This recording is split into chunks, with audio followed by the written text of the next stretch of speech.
মধ্যপ্রাচ্যের আকাশ এখন আগুনের গোলকায় ঢাকা। ইরানের একের পর এক ক্ষেপণাস্ত্র হামলায় কাঁপছে ইসরায়েল। এর মধ্যেই সামাজিক যোগাযোগ মাধ্যম এবং কিছু অখ্যাত পোর্টালে ছড়িয়ে পড়েছে এক চাঞ্চল্যকর দাবি। ইরানের এই ভয়াবহ হামলায় নাকি নিহত হয়েছেন ইসরায়েলি প্রধানমন্ত্রী বেনিয়ামিন নেতানিয়াহুর ভাই। এই খবর ছড়িয়ে পড়তেই বিশ্বজুড়ে তোলপাড় শুরু হয়েছে।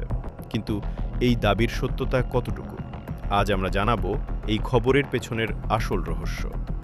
দাবি করা হচ্ছে তেল আবিবের একটি সুরক্ষিত বাংকারে ইরানের ব্যালিস্টিক মিসাইল আঘাত হানলে সেখানে অবস্থানরত নেতানিয়াহুর ভাই প্রাণ হারান। বিষয়টি নিয়ে ইন্টারনেটে দুই ধরনের মত পাওয়া যাচ্ছে। একদিকে ইরানের সমর্থকরা দাবি করছেন এটি মোসাদের জন্য এক বড় পরাজয়। অন্যদিকে আন্তর্জাতিক সমর বিশ্লেষকরা এই খবরটিকে প্রোপাগান্ডা বা মানসিক যুদ্ধ সাইকোলজিক্যাল ওয়ারফেয়ার হিসেবে দেখছেন।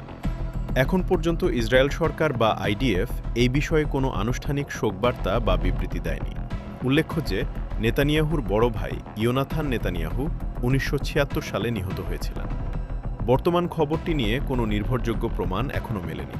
তবে ইরানের পক্ষ থেকে কঠোর হুঁশিয়ারি দিয়ে বলা হয়েছে তাদের হামলা ছিল কেবল শুরু।